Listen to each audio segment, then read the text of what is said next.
Hello, world, and welcome to the CEWIT podcast. My name is Chris Lange. I'm the engineering manager here at CEWIT, and I'm joined today by Carl Lejuez, the executive vice president and provost for Stony Brook University. Hi, how are you doing today, Carl? Great, Chris, and I'm really excited to be here talking about CEWIT. Thanks for joining us today. And I do just want to start us off with a little bit of an introduction of you into our audience. So if you could just give us a little bit of your background and your role here at Stony Brook. Sure. So I'm the provost of the university, which essentially means I'm the chief academic officer. In addition to supervising the schools and colleges, I also get to work very closely with a lot of our great interdisciplinary centers and institutes like CEWIT. And my field of expertise is clinical psychology, and I'm a professor in the Department of Psychology and the Department of Psychiatry and Behavioral Science. Thank you again for joining us. It's really exciting to have you here at the CEWIT 2023 conference. And as you know, the conference is focused on building a healthier, safer, and more sustainable future. So from your perspective, what technologies do you think will play a role in building that more beautiful future? Well, I mean, we've talked about it a lot, but AI is extremely important here. And as we think about healthcare, one thing I think a lot about is health disparities. And one of the challenges we have with technology and AI is that if we're not careful, just like human beings, they can be very biased. Right. But what is really nice, and in fact, we have one of the world's experts here at Stony Brook who is studying bias within AI. It's actually one of our faculty in the art department.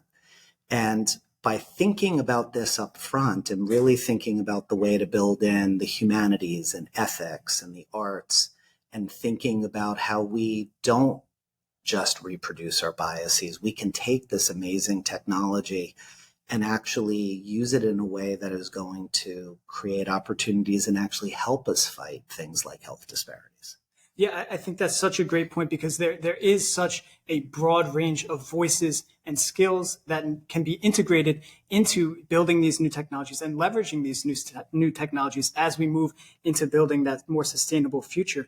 So I would just go from this and ask, what advice do you have for students and workers who are looking to be involved in building that future? So whether that's a student in the start of their career, they're looking at different majors, or if that's someone who is maybe working in a field right now that they see themselves transitioning or moving on to a different path where they can really get involved in building that, healthy and safer future.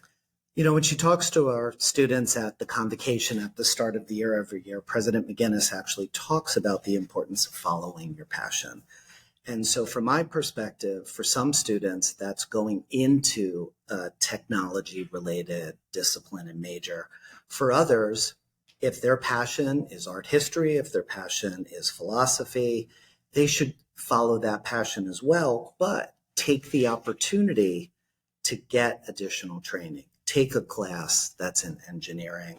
One of the things we're hoping to really build over the next few years are these ideas of these interdisciplinary makerspaces, opportunities to bring students together while they're following and studying the things that they really want to see in building their career, to be able to also bring these other aspects. And I will say it was far less technological, but when I was a graduate student in clinical psychology, I actually worked with the physics machine shop to actually build some machinery that would help us turn a approach to understanding anxiety that really honestly wasn't ever going to work into something that actually could work. And then it led me into a path of learning how to program.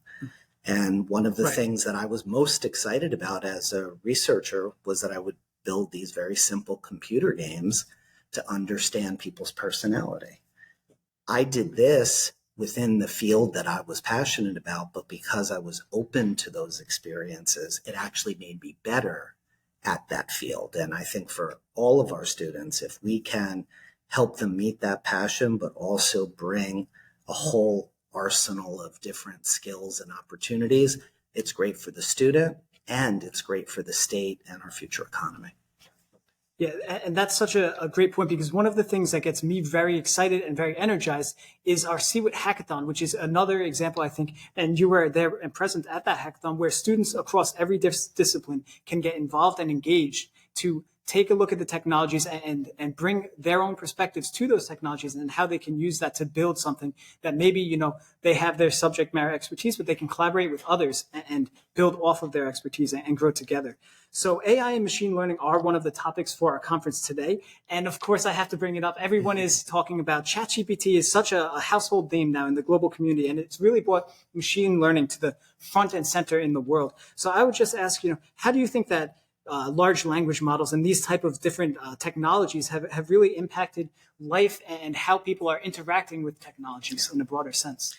Well, so as a clinical psychologist, there are actually several companies within our field that have as many computer scientists on their staff as they have psychologists, because what they're doing is finding ways to use AI and machine learning to be able to give real-time feedback to therapists to help them be more effective, be more open to experiencing what their patients are saying, be more mindful. So in a counterintuitive way, this technology has the potential to help our therapists be more human.